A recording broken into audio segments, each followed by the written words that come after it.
നമസ്കാരം, എല്ലാവർക്കും അഡ്ഹോക് ലേണിംഗിന്റെ പുതിയൊരു ക്ലാസ്സിലേക്ക് സ്വാഗതം. ഞാൻ തസ്നി. കേരള PSC 65ാം വാർഷികത്തിനോടനുബന്ധിച്ചുള്ള PSC ബുള്ളറ്റിന്റെ വിശേഷാൽ പതിപ്പ് 2024 നമ്മൾ പഠിച്ചുകൊണ്ടിരിക്കുന്നത്. കഴിഞ്ഞ 35 വർഷത്തെ PSC പരീക്ഷകളിൽ ആവർത്തിച്ചു വന്ന പൊതുവിജ്ഞാന ചോദ്യങ്ങൾ, 5000 കറന്റ് അഫയേഴ്സ്, 400 പ്രസ്താവന ചോദ്യങ്ങളുമാണ് നമ്മൾ പരിചയപ്പെടുന്നത്. കമ്പ്യൂട്ടറുമായി ബന്ധപ്പെട്ട ഏതാനും ചോദ്യങ്ങളാണ് നമ്മൾ പഠിച്ചുകൊണ്ടിരിക്കുന്നത്. ക്ലാസ്സിലേക്ക് കടക്കാം. ഇന്റർനെറ്റിന്റെ ലോകത്തെ SMS എന്നറിയപ്പെടുന്നത് ട്വിറ്റർ. ഇന്റർനെറ്റിന്റെ ലോകത്തെ SMS എന്നറിയപ്പെടുന്നത് ട്വിറ്റർ. മോസില്ല പ്രൊജക്ടിന്റെ വെബ് ബ്രൗസർ ഏതാണ്? ഫയർഫോക്സ്. മോസില്ല പ്രൊജക്ടിന്റെ വെബ് ബ്രൗസർ ഫയർഫോക്സ്. കൂടുതൽ സ്ഥലങ്ങളിൽ കേബിൾ ഇല്ലാതെ ഉയർന്ന വേഗത്തിലുള്ള ഇന്റർനെറ്റ് സേവനം ലഭ്യമാക്കുന്ന സാങ്കേതിക വിദ്യയാണ് വൈമാക്സ്. കൂടുതൽ സ്ഥലങ്ങളിൽ കേബിൾ ഇല്ലാതെ ഉയർന്ന വേഗത്തിലുള്ള ഇന്റർനെറ്റ് സേവനം ലഭ്യമാക്കുന്ന സാങ്കേതിക വിദ്യയാണ് വൈമാക്സ്. ബ്ലോഗുകൾ ആദ്യകാലങ്ങളിൽ അറിയപ്പെട്ടിരുന്ന പേര് വെബ്ലോഗ്. ബ്ലോഗുകൾ ആദ്യകാലങ്ങളിൽ അറിയപ്പെട്ടിരുന്ന പേര് വെബ്ലോഗ്. ഇന്ത്യയിലെ ആദ്യത്തെ സ്വകാര്യ ഇന്റർനെറ്റ് പ്രൊവൈഡർ ആണ് സത്യം ഇൻഫോവേ. ഇന്ത്യയിലെ ആദ്യത്തെ സ്വകാര്യ ഇന്റർനെറ്റ് പ്രൊവൈഡർ സത്യം ഇൻഫോവേ. ഇന്റർനെറ്റിൽ ഉപയോഗിക്കുന്ന ഒരു കമ്പ്യൂട്ടറിനെ തിരിച്ചറിയുന്നത് എന്തുപയോഗിച്ചാണ്? IP address. ഇന്റർനെറ്റിൽ ഉപയോഗിക്കുന്ന ഒരു കമ്പ്യൂട്ടറിനെ തിരിച്ചറിയുന്നത് IP അഡ്രസ് ഉപയോഗിച്ചാണ്. ഇന്റർനെറ്റിൽ വിവരങ്ങൾ കൈമാറുന്നതിനുള്ള അടിസ്ഥാന സ്റ്റാൻഡേർഡ് ആണ് ട്രാൻസ്മിഷൻ കൺട്രോൾ പ്രോട്ടോകോൾ അല്ലെങ്കിൽ ഇന്റർനെറ്റ് പ്രോട്ടോകോൾ.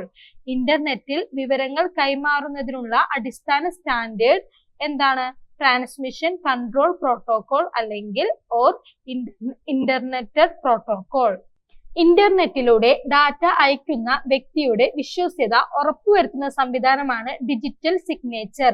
ഇന്റർനെറ്റിലൂടെ ഡാറ്റ അയക്കുന്ന വ്യക്തിയുടെ വിശ്വാസ്യത ഉറപ്പുവരുത്തുന്ന സംവിധാനമാണ് ഡിജിറ്റൽ സിഗ്നേച്ചർ.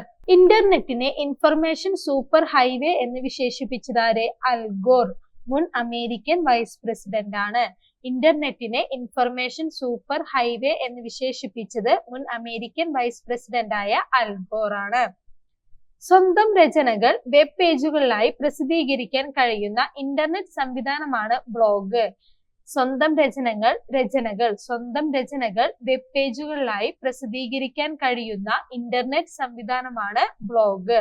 ടെലിഫോൺ ലൈനുകളോ മൊബൈൽ കണക്ടിവിറ്റിയോ ഇല്ലാത്ത വിദൂര പ്രദേശങ്ങളിൽ ഇന്റർനെറ്റ് കണക്ഷൻ സാധ്യമാക്കാൻ നടത്തിയ പരീക്ഷണം ഏതു പേരിൽ അറിയപ്പെടുന്നു? Project Loon. ടെലിഫോൺ ലൈനുകളോ മൊബൈൽ കണക്ടിവിറ്റിയോ ഇല്ലാത്ത വിദൂര പ്രദേശങ്ങളിൽ ഇന്റർനെറ്റ് കണക്ഷൻ സാധ്യമാക്കാൻ നടത്തിയ പരീക്ഷണം പ്രോജക്ട് ലൂൺ എന്ന പേരിൽ അറിയപ്പെടുന്നു. ധാരാളം ഇന്റർനെറ്റ് ഉപഭോക്താക്കളിലേക്ക് ഒരേ സന്ദേശം തന്നെ വിവേചനരഹിതമായി അയക്കുന്നത് ഏതു പേരിൽ അറിയപ്പെടുന്നു? സ്പാം. ധാരാളം ഇന്റർനെറ്റ് ഉപഭോക്താക്കളിലേക്ക് ഒരേ സന്ദേശം തന്നെ വിവേചനരഹിതമായി അയക്കുന്നത് സ്പാം എന്ന പേരിൽ അറിയപ്പെടുന്നു. ഇന്ത്യയിൽ ഇന്റർനെറ്റ് സംവിധാനം നിലവിൽ വന്ന വർഷം 1995. ഇന്ത്യയിൽ ഇന്റർനെറ്റ് സംവിധാനം നിലവിൽ വന്ന വർഷമാണ് 1995. ഇന്റർനെറ്റിൽ സാധാരണ ഉപയോഗിക്കുന്ന സ്റ്റാൻഡേർഡ് ഹൈ ലെവൽ ഭാഷയാണ് ജാവ. ഇന്റർനെറ്റിൽ സാധാരണ ഉപയോഗിക്കുന്ന സ്റ്റാൻഡേർഡ് ഹൈ ലെവൽ ഭാഷ ജാവ. ഇന്റർനെറ്റിൽ നിന്ന് ഉപയോക്താവിന്റെ കമ്പ്യൂട്ടറിലേക്ക് ഫയൽ ട്രാൻസ്ഫർ ചെയ്യുന്ന പ്രക്രിയ ഡൗൺലോഡിംഗ്. ഇന്റർനെറ്റിൽ നിന്ന് ഉപയോക്താവിന്റെ കമ്പ്യൂട്ടറിലേക്ക് ഫയൽ ട്രാൻസ്ഫർ ചെയ്യുന്ന പ്രക്രിയയാണ് ഡൗൺലോഡിംഗ്. ഇന്റർനെറ്റിലെ ഓസ്കർ എന്നറിയപ്പെടുന്നത് വെബ് പുരസ്കാരം. ഇന്റർനെറ്റിലെ ഓസ്കർ എന്നറിയപ്പെടുന്നത് വെബ് പുരസ്കാരമാണ്. ഇന്റർനെറ്റ് എക്സ്പ്ലോറർ ഏത് കമ്പനിയുടെ വെബ് ബ്രൗസർ ആണ്? മൈക്രോസോഫ്റ്റ്. ഇന്റർനെറ്റ് എക്സ്പ്ലോറർ മൈക്രോസോഫ്റ്റ് എന്ന കമ്പനിയുടെ വെബ് ബ്രൗസർ ആണ്. ഇന്റർനെറ്റ് കമ്പ്യൂട്ടർ ശൃംഖലയ്ക്ക് തുടക്കമിട്ട രാജ്യം USA. ഇന്റർനെറ്റ് കമ്പ്യൂട്ടർ ശൃംഖലയ്ക്ക് തുടക്കമിട്ട രാജ്യം USA. ഏറ്റവും വലിയ വൈഡ് ഏരിയ നെറ്റ്വർക്ക് ആണ് ഇന്റർനെറ്റ്. ഏറ്റവും വലിയ വൈഡ് ഏരിയ നെറ്റ്വർക്ക് ആണ് ഇന്റർനെറ്റ്. ഏത് വർഷമാണ് ഇന്റർനെറ്റ് എക്സ്പ്ലോറർ പ്രവർത്തനം അവസാനിപ്പിച്ചത്? 2022. 2022 ഇന്റർനെറ്റ് എക്സ്പ്ലോറർ പ്രവർത്തനം അവസാനിപ്പിച്ചത്. കമ്പനികൾ ഇന്റർനെറ്റിലൂടെ നൽകുന്ന ഇമെയിൽ സൗകര്യമാണ് വെബ് മെയിൽ. കമ്പനികൾ ഇന്റർനെറ്റിലൂടെ നൽകുന്ന ഇമെയിൽ സൗകര്യമാണ് വെബ് മെയിൽ. ഗൂഗിൾ എന്ന വാക്ക് ഉണ്ടായത് ഗൂഗിൾ എന്നതിൽ നിന്നാണ്. ഗൂഗിൾ എന്ന വാക്കുണ്ടായത് ഗൂഗിൾ എന്ന വാക്കിൽ നിന്നാണ്. ഗൂഗിൾ എന്നത് ഒരു സെർച്ച് എഞ്ചിനാണ്. ഗൂഗിൾ എന്നത് ഒരു സെർച്ച് എഞ്ചിനാണ്. ഗൂഗിളിന്റെ ഇമെയിൽ സംവിധാനമായ ജിമെയിൽ നിലവിൽ വന്ന വർഷം 2004. ഗൂഗിളിന്റെ ഇമെയിൽ സംവിധാനമായ ജിമെയിൽ നിലവിൽ വന്ന വർഷം 2004. ഗൂഗിളിന്റെ വീഡിയോ ചാറ്റിംഗ് ആപ്പാണ് ഡ്യൂയോ. ഗൂഗിളിന്റെ വീഡിയോ ചാറ്റിംഗ് ആപ്പാണ് ഡ്യൂയോ. വേൾഡ് വൈഡ് വെബിൽ വിവരം തിരയാൻ ഉപയോഗിക്കുന്നത് സെർച്ച് എഞ്ചിൻ. വേൾഡ് വൈഡ് വെബിൽ വിവരം തിരയാൻ ഉപയോഗിക്കുന്നത് സെർച്ച് എഞ്ചിൻ. ഇന്ത്യ വികസിപ്പിച്ചെടുത്ത സെർച്ച് എഞ്ചിനാണ് ഗുരുജി. ഇന്ത്യ വികസിപ്പിച്ചെടുത്ത സെർച്ച് എഞ്ചിനാണ് ഗുരുജി. ഇമെയിൽ അക്കൗണ്ടിന്റെ സ്റ്റോറേജ് ഏരിയയുടെ പേര് മെയിൽ ബോക്സ്. ഇമെയിൽ അക്കൗണ്ടിന്റെ സ്റ്റോറേജ് ഏരിയയുടെ പേരാണ് മെയിൽ ബോക്സ്. 2008 ഗൂഗിൾ പുറത്തിറക്കിയ വിജ്ഞാനകോശം നോൾ. 2008 ഗൂഗിൾ പുറത്തിറക്കിയ വിജ്ഞാനകോശമാണ് നോൾ. ഇമെയിലിലൂടെ ശബ്ദവും അറ്റാച്ച്മെന്റായി അയക്കാൻ കഴിയുന്ന സംവിധാനമാണ് വോയിസ് മെയിൽ. ഇമെയിലിലൂടെ ശബ്ദം അറ്റാച്ച്മെന്റായി അയക്കാൻ കഴിയുന്ന സംവിധാനമാണ് വോയിസ് മെയിൽ. ഏത് രാജ്യത്തുള്ള സെർച്ച് എഞ്ചിനാണ് ബെയ്ദു? ചൈന. ചൈനയിലെ സെർച്ച് എഞ്ചിനാണ്. ചൈന എന്ന രാജ്യത്തുള്ള സെർച്ച് എഞ്ചിനാണ് ബെയ്ദു. വെബ് പേജുകളിലെ കീവേഡുകളെ കണ്ടുപിടിക്കാൻ സെർച്ച് എഞ്ചിൻ വെബ്സൈറ്റുകൾ ഉപയോഗിക്കുന്ന പ്രോഗ്രാമാണ് സ്പൈഡർ. വെബ് പേജുകളിലെ കീവേഡുകളെ കണ്ടുപിടിക്കാൻ സെർച്ച് എഞ്ചിൻ വെബ്സൈറ്റുകൾ ഉപയോഗിക്കുന്ന പ്രോഗ്രാമാണ് സ്പൈഡർ. മോസില്ല ഫയർഫോക്സിന്റെ ലോഗോയിൽ കാണുന്ന മൃഗമാണ് ചുവന്ന പാണ്ട. മോസില്ല ഫയർഫോക്സിന്റെ ലോഗോയിൽ കാണുന്ന മൃഗം ചുവന്ന പാണ്ട. ലോകത്തിലെ ആദ്യത്തെ സെർച്ച് എഞ്ചിനായി പരിഗണിക്കുന്നത് ഏതിനെയാണ്? ആർച്ചി. ലോകത്തിലെ ആദ്യത്തെ സെർച്ച് എഞ്ചിനായി പരിഗണിക്കുന്നത് ആർച്ചിനെയാണ്. എപ്പിക് വെബ് ബ്രൗസർ വികസിപ്പിച്ചെടുത്ത കമ്പനിയാണ് hidden reflex. EPIC web browser വികസിപ്പിച്ചെടുത്ത കമ്പനിയാണ് ഹിഡൻ റിഫ്ലെക്സ്. പരിമിത സ്ഥാപനത്തിനുള്ളിലെ ആവശ്യത്തിനു വേണ്ടി നിർമ്മിക്കുന്ന ഇന്റർനെറ്റിന് സമാനമായ നെറ്റ്വർക്കാണ് ഇൻട്രാനെറ്റ്. പരിമിത അല്ലെങ്കിൽ ഒരു സ്ഥാപനത്തിനുള്ളിലെ ആവശ്യത്തിനു വേണ്ടി നിർമ്മിക്കുന്ന ഇന്റർനെറ്റിന് സമാനമായ നെറ്റ്വർക്കാണ് ഇൻട്രാനെറ്റ്. ഇന്റർനെറ്റിലെ ഓരോ കമ്പ്യൂട്ടറും അറിയപ്പെടുന്ന പേര് ഹോസ്റ്റ്. ഇന്റർനെറ്റിലെ ഓരോ കമ്പ്യൂട്ടറും അറിയപ്പെടുന്ന പേരാണ് ഹോസ്റ്റ്. ഇന്റർനെറ്റ് ഉപയോഗത്തിൽ തടസ്സം സൃഷ്ടിക്കുന്ന വൈറസുകളല്ലാത്ത പ്രോഗ്രാമുകൾ അറിയപ്പെടുന്നത് മാൽവെയർ. ഇന്റർനെറ്റ് ഉപയോഗത്തിൽ തടസ്സം സൃഷ്ടിക്കുന്ന വൈറസുകളല്ലാത്ത പ്രോഗ്രാമുകൾ അറിയപ്പെടുന്നത് മാൽവെയർ. ഇന്റർനെറ്റ് വഴി കോഴ്സുകൾ ആരംഭിച്ച ആദ്യ ഇന്ത്യൻ സർവകലാശാല ആന്ധ്ര സർവകലാശാല. ഇന്റർനെറ്റ് വഴി കോഴ്സുകൾ ആരംഭിച്ച ആദ്യ ഇന്ത്യൻ സർവകലാശാലയാണ് ആന്ധ്ര സർവകലാശാല. ഏത് രാജ്യത്തുള്ള സെർച്ച് എഞ്ചിനാണ് ബെഗ്ലോബ്? ജപ്പാൻ. ജപ്പാൻ എന്ന രാജ്യത്തുള്ള സെർച്ച് എഞ്ചിനാണ് ബെഗ്ലോബ്. ഒരു IP അഡ്രസ്സിലെ ആകെ ബിറ്റുകൾ 32. ഒരു IP അഡ്രസ്സിലെ ആകെ ബിറ്റുകൾ 32. ഒരു IP അഡ്രസ്സിലെ ആകെ ബൈറ്റുകൾ 4. ഒരു IP അഡ്രസ്സിലെ ആകെ ബൈറ്റുകൾ 4. വെബ് പേജുകളിൽ നിന്ന് വിവരം കമ്പ്യൂട്ടറിലേക്ക് ലഭ്യമാക്കുന്ന പ്രോഗ്രാമുകളാണ് വെബ് ബ്രൗസറുകൾ. വെബ് പേജുകളിൽ നിന്ന് വിവരം കമ്പ്യൂട്ടറിലേക്ക് ലഭ്യമാക്കുന്ന പ്രോഗ്രാമുകളാണ് വെബ് ബ്രൗസറുകൾ. രാജ്യാന്തര ഇന്റർനെറ്റ് ദിനം ഒക്ടോബർ 29. രാജ്യാന്തര ഇന്റർനെറ്റ് ദിനം ഒക്ടോബർ 29. സുരക്ഷിത ഇന്റർനെറ്റ് ദിനം ഫെബ്രുവരി 7. സുരക്ഷിത ഇന്റർനെറ്റ് ദിനം ഫെബ്രുവരി 7. ഇന്റർനെറ്റിന്റെ ആദ്യ രൂപമായിരുന്ന അർപ്പാനെറ്റ് പദ്ധതിയുടെ ഡയറക്ടർ വിൻഡൻ സർഫ്.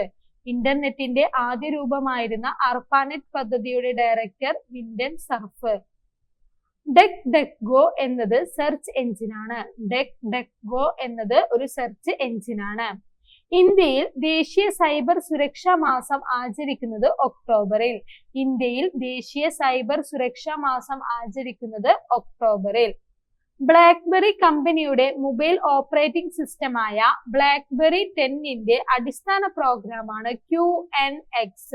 ബ്ലാക്ക്ബെറി കമ്പനിയുടെ മൊബൈൽ ഓപ്പറേറ്റിംഗ് സിസ്റ്റമായ ബ്ലാക്ക്ബെറി 10ന്റെ അടിസ്ഥാന പ്രോഗ്രാമാണ് QNX. ലിനക്സ് ഫൗണ്ടേഷൻ പുറത്തിറക്കിയ mobile operating system Tizen. Linux foundation പുറത്തിറക്കിയ മൊബൈൽ ഓപ്പറേറ്റിംഗ് സിസ്റ്റമാണ് ടൈസൺ. യാഹൂവിന്റെ സ്ഥാപകർ ജെറി യാങ്, ഡേവിഡ് ഫിലോ. യാഹൂവിന്റെ സ്ഥാപകർ ജെറി യാങ്, പിന്നെ ഡേവിഡ് ഫിലോ. അനുവാദം കൂടാതെ പരസ്യം ചേർക്കുന്ന മാൽവെയറിന് ഉദാഹരണമാണ് ആഡ്വെയർ. അനുവാദം കൂടാതെ പരസ്യം ചേർക്കുന്ന മാൽവെയറിന് ഉദാഹരണമാണ് ആഡ്വെയർ. ഒരു ഇമെയിലിന്റെ പകർപ്പ് ആദ്യ വിലാസക്കാരൻ അറിയാതെ മറ്റൊരാൾക്ക് അയക്കണമെങ്കിൽ ഇമെയിൽ വിലാസം നൽകേണ്ട കോളം BCC. ഒരു ഇമെയിലിന്റെ പകർപ്പ് ആദ്യ വിലാസക്കാരൻ അറിയാതെ മറ്റൊരാൾക്ക് അയക്കണമെങ്കിൽ ഇമെയിൽ വിലാസം നൽകേണ്ട കോളമാണ് BCC. വിൻഡോസ് 10 മൊബൈൽ ഓപ്പറേറ്റിംഗ് സിസ്റ്റത്തിന് അടിസ്ഥാനമായ പ്രോഗ്രാമാണ് Microsoft Windows. Windows 10 mobile operating സിസ്റ്റത്തിന് അടിസ്ഥാനമായ program Microsoft Windows. Mobile operating സിസ്റ്റമായ iOS ഏത് കമ്പനിയുടേതാണ്? ആപ്പിൾ. മൊബൈൽ ഓപ്പറേറ്റിംഗ് സിസ്റ്റമായ iOS ആപ്പിൾ കമ്പനിയുടേതാണ്. മൊബൈൽ ഫോണിൽ ഇന്റർനെറ്റ് എത്തിക്കാനുള്ള സാങ്കേതിക വിദ്യയാണ് വയർലെസ് ആപ്ലിക്കേഷൻ പ്രോട്ടോകോൾ. മൊബൈൽ ഫോണിൽ ഇന്റർനെറ്റ് എത്തിക്കാനുള്ള സാങ്കേതിക വിദ്യയാണ് wireless application protocol. iOS operating സിസ്റ്റത്തിന് അടിസ്ഥാനമായ പ്രോഗ്രാം യുണിക്സ്. iOS ഓപ്പറേറ്റിംഗ് സിസ്റ്റത്തിന് അടിസ്ഥാനമായ പ്രോഗ്രാമാണ് യുണിക്സ്. ആദ്യത്തെ യൂട്യൂബ് വീഡിയോ അപ്ലോഡ് ചെയ്തതെന്നാണ്? 2005 ഏപ്രിൽ 23. ആദ്യത്തെ യൂട്യൂബ് വീഡിയോ അപ്ലോഡ് ചെയ്തത് 2005 April 23. Steve Chen, Chad Hurley, Jawed Karim എന്നിവർ ചേർന്ന് തുടക്കമിട്ട വീഡിയോ ഷെയറിംഗ് സംവിധാനമാണ് YouTube. 2005. Steve Chen, Chad Hurley, Jawed Karim എന്നിവർ ചേർന്ന് തുടക്കമിട്ട വീഡിയോ ഷെയറിംഗ് സംവിധാനമാണ് യൂട്യൂബ്. വർഷം 2005. യൂട്യൂബ് എന്ന വീഡിയോ ഷെയറിംഗ് സർവീസ് ഏത് സ്ഥാപനത്തിൻ്റെതാണ്? ഗൂഗിൾ. യൂട്യൂബ് എന്ന വീഡിയോ ഷെയറിംഗ് സർവീസ് ഗൂഗിളിൻ്റെതാണ്. പവൽ ഡുറോവ്, നിക്കോളെ ഡുറോവ് എന്നിവർ 2013 ആരംഭിച്ച സോഷ്യൽ മീഡിയയാണ് ടെലിഗ്രാം.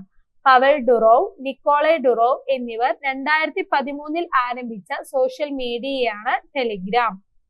യൂട്യൂബിന്റെ ആസ്ഥാനം കാലിഫോർണിയയിലെ സാൻ ബ്രൂണോ. യൂട്യൂബിന്റെ ആസ്ഥാനം കാലിഫോർണിയയിലെ സാൻ ബ്രൂണോ. ട്വിറ്ററിന്റെ ആസ്ഥാനം സാൻ ഫ്രാൻസിസ്കോ. ട്വിറ്ററിന്റെ ആസ്ഥാനം സാൻ ഫ്രാൻസിസ്കോ. ഇന്ത്യയിൽ ഒരു വ്യക്തിക്ക് ഫേസ്ബുക്ക് അക്കൗണ്ട് തുടങ്ങാൻ എത്ര വയസ്സ് പൂർത്തിയാവണം? 13. ഇന്ത്യയിൽ ഒരു വ്യക്തിക്ക് ഫേസ്ബുക്ക് അക്കൗണ്ട് തുടങ്ങാൻ ആൾക്ക് 13 വയസ്സ് പൂർത്തിയാവണം. വിക്കിപീഡിയ നിലവിൽ വന്ന വർഷം 2001 ജനുവരി 15. വിക്കിപീഡിയ നിലവിൽ വന്ന വർഷം 2001 ജനുവരി 15. ഏത് വർഷമാണ് ഇൻസ്റ്റാഗ്രാമിനെ ഫേസ്ബുക്ക് സ്വന്തമാക്കിയത്? 2012. 2012 ഇൻസ്റ്റാഗ്രാമിനെ ഫേസ്ബുക്ക് സ്വന്തമാക്കിയത്. ലിങ്കഡ്ഇൻ ആരംഭിച്ച വർഷം 2002. ഏത് വർഷമാണ് വാട്സപ്പിനെ ഫേസ്ബുക്ക് സ്വന്തമാക്കിയത്? 2014. വാട്സപ്പിനെ ഫേസ്ബുക്ക് സ്വന്തമാക്കിയത് 2014. ഫേസ്ബുക്ക് എന്ന ഇന്റർനെറ്റ് കൂട്ടായ്മയുടെ സ്ഥാപകനാണ് മാർക്ക് സക്കർബർഗ്. ഫേസ്ബുക്ക് എന്ന ഇന്റർനെറ്റ് കൂട്ടായ്മയുടെ സ്ഥാപകൻ Mark Zuckerberg. Kevin Systrom, Mike Krieger എന്നിവർ ചേർന്ന് ആരംഭിച്ച സോഷ്യൽ മീഡിയ പ്ലാറ്റ്ഫോമാണ് Instagram. Kevin Systrom, Mike Krieger എന്നിവർ ചേർന്ന് ആരംഭിച്ച സോഷ്യൽ മീഡിയ പ്ലാറ്റ്ഫോമാണ് ഇൻസ്റ്റാഗ്രാം. ഫേസ്ബുക്ക് ആരംഭിച്ച വർഷം 2004. ഫേസ്ബുക്ക് ആരംഭിച്ച വർഷം 2004. ഫേസ്ബുക്കിന്റെ മാതൃകാ കമ്പനിയാണ് മെറ്റ. ഫേസ്ബുക്കിന്റെ മാതൃ കമ്പനിയാണ് മെറ്റ.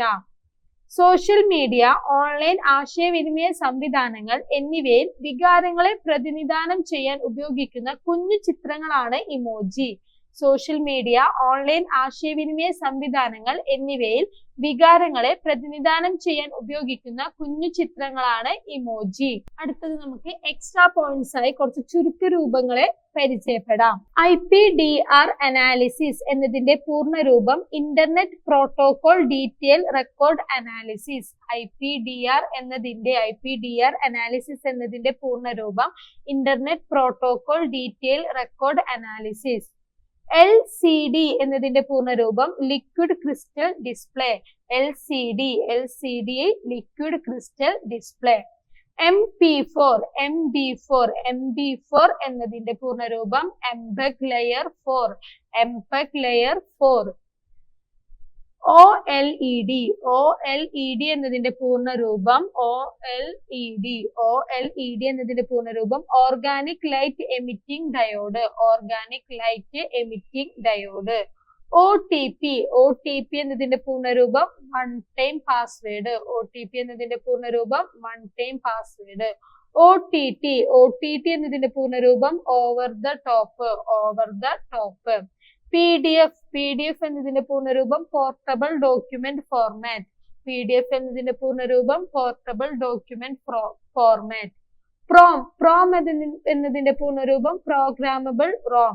PROM എന്നതിന്റെ പൂർണ്ണരൂപം പ്രോഗ്രാമബിൾ ROM. OMR ന്റെ പൂർണ്ണരൂപം ഒപ്റ്റിക്കൽ മാർക്ക് റെക്കഗ്നിഷൻ. OMR നമുക്കെല്ലാം അറിയാലേ OMR നെ പറ്റിയിട്ട്. OMR ന്റെ പൂർണ്ണരൂപം എന്താണ്? Optical mark recognition. PHP hypertext preprocessor. PDA personal digital assistant. QR code quick response code. QLED quantum dot light emitting diode. SSD solid state drive. SSH secure shell. SMS short message service. SIM കാർഡിന്റെ പൂർണ്ണരൂപം subscriber identity module card. TFT thin film transistor. TCP transmission control protocol. TIFF tagged image file format. വൈറസിന്റെ പൂർണ്ണരൂപം എന്താ? Vital information resources under siege. യൂണിവാക്കിന്റെ പൂർണ്ണരൂപം universal automatic computer വർഷം 1951. USB universal serial bus. URL universal resource locator. വൈഫൈന്റെ പൂർണ്ണരൂപം wireless fidelity. WAN പൂർണ്ണരൂപം wide area network. WAP wireless application protocol. XML extensible markup language. അടുത്തത് നമുക്ക് സൈബർ കുറ്റകൃത്യങ്ങളെ കുറിച്ചുള്ള ചോദ്യങ്ങൾ പരിചയപ്പെടാം. മറ്റുള്ളവരെ പിന്തുടരാനും പീഡിപ്പിക്കാനും ഇലക്ട്രോണിക് മാധ്യമങ്ങൾ ഉപയോഗിക്കുന്ന രീതിയാണ് സൈബർ സ്റ്റോക്കിംഗ്.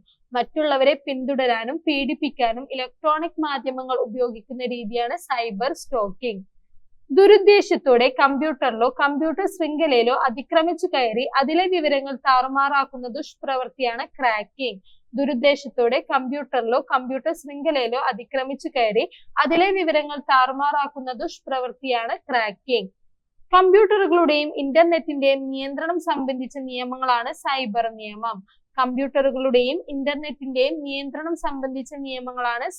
നിയമം. സൈബർ നിയമങ്ങൾ നിലവിൽ വന്ന ആദ്യ ദക്ഷിണേഷ്യൻ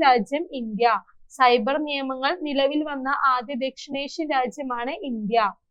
ക്രെഡിറ്റ് കാർഡിലെ വിവരങ്ങൾ വ്യാജമാർഗങ്ങളിലൂടെ വ്യക്തികളെ തെറ്റിദ്ധരിപ്പിച്ച് ചോർത്തിയെടുക്കുന്ന തട്ടിപ്പാണ്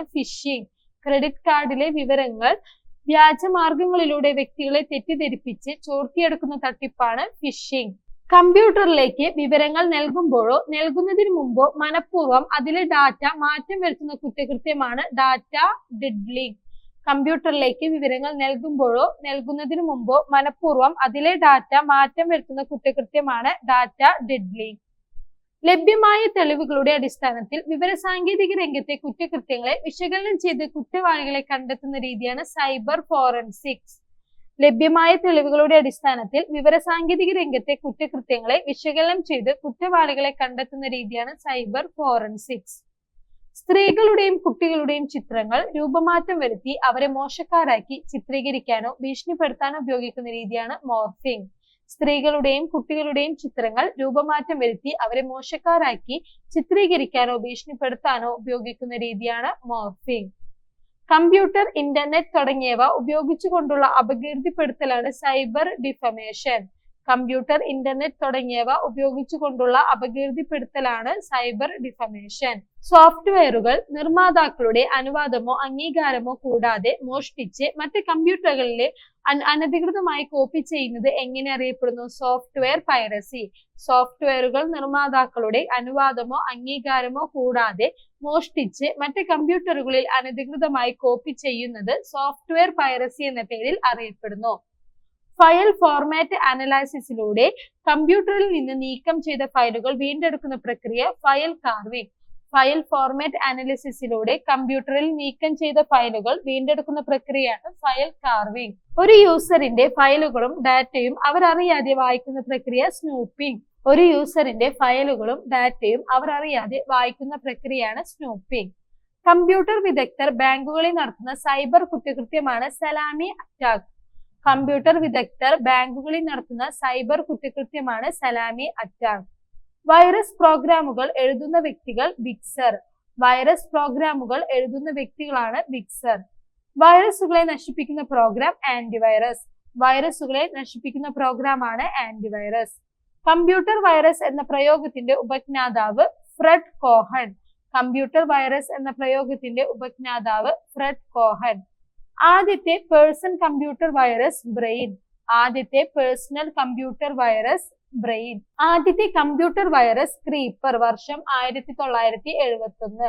ആദ്യത്തെ കമ്പ്യൂട്ടർ വൈറസ് ക്രീപ്പർ, വർഷം 1971. ആദ്യത്തെ മൊബൈൽ ഫോൺ വൈറസ് കാബിർ. ആദ്യത്തെ മൊബൈൽ ഫോൺ വൈറസ് ആണ് കാബിർ. കമ്പ്യൂട്ടറുകളും നെറ്റ്വർക്കുകളും ഒരു ടൂളായോ അവയെ ഒരു ലക്ഷ്യമായോ അതുമല്ലെങ്കിൽ അവ ഒരു കുറ്റകൃത്യം നടത്താനുള്ള സ്ഥലമായോ ഉപയോഗിക്കുന്നത് എങ്ങനെ അറിയപ്പെടുന്നു? Cyber crime.